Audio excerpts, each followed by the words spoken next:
Middle east में इस वक्त हालात काफी नाजुक हो चुके हैं। अब एक नई करवाहट सबके सामने आई है जब अमेरिका और इजराइल, जो अब तक दुनिया के सबसे मजबूत सहयोगी माने जाते रहे हैं, एक दूसरे के खिलाफ बयानबाजी करने लगे हैं। अमेरिकी राष्ट्रपति डोनाल्ड ट्रंप और इजराइल के प्रधानमंत्री बेंजामिन नेतन्याहू के बीच अब जुबानी जंग छिड़ चुकी है। सवाल ये उठता है कि क्या अमेरिका इजराइल के रिश्तों में दरार आ गई है और क्या ट्रंप के इन बयानों से अमेरिका की छवि को अंतर्राष्ट्रीय स्तर पर नुकसान होगा। नमस्कार, मेरा नाम है अनुषी गुप्ता और आप देख रहे हैं एनडीटीवी इंडिया। दरअसल हाल ही में डोनाल्ड ट्रंप ने नेतन्याहू को लेकर बेहद कड़ा बयान दिया है। उन्होंने कहा कि हमें बाइडेन प्रशासन मत समझिए, अगर आपने अपनी नीतियां नहीं बदली तो आप हमारा समर्थन खो देंगे। ट्रंप का ये बयान ऐसे समय पर आया है जब इजराइल की संसद यानी नेसेट ने वेस्ट बैंक को लेकर विवादित प्रस्ताव पास किए हैं। इजराइल इन प्रस्तावों के जरिए वेस्ट बैंक के कुछ इलाकों को अपने नियंत्रण में लेना चाहता है। इस कदम से न सिर्फ फिलिस्तीन और अरब देशों में नाराजगी बढ़ी है, बल्कि अमेरिका पर भी भारी दबाव बना है, क्योंकि ट्रंप ने हाल ही में गाजा में सीजफायर समझौता करवाने में बड़ी भूमिका निभाई थी।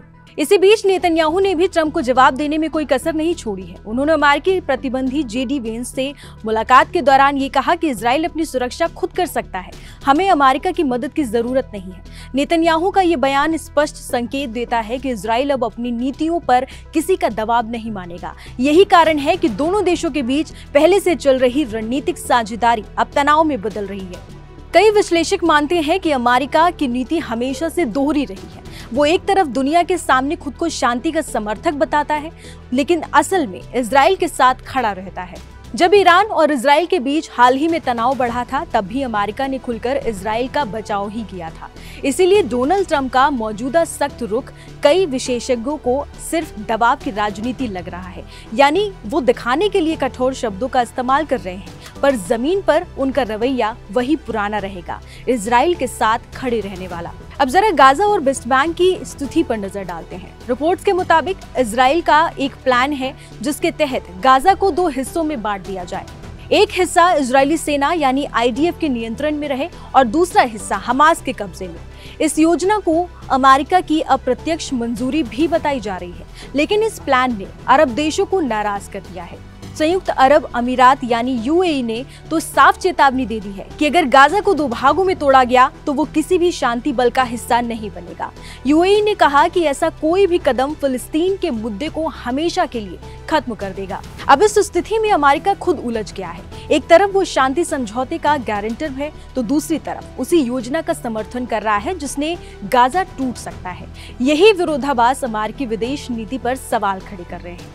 ट्रंप की कोशिश है कि वो अरब देशों को भी साथ रख सके और इजराइल को भी नाराज न करे, लेकिन दोनों तरफ से दबाव लगातार बढ़ रहा है। अमेरिकी जनता भी अब इस युद्ध और हिंसा के खिलाफ है। हाल ही में अमेरिका के इतिहास का सबसे बड़ा प्रदर्शन हुआ, जिसमें करीब 70 लाख लोगों ने एक साथ सीजफायर की मांग की। लोग कह रहे हैं कि अमेरिका को अब जंग नहीं बल्कि शांति की दिशा में काम करना चाहिए।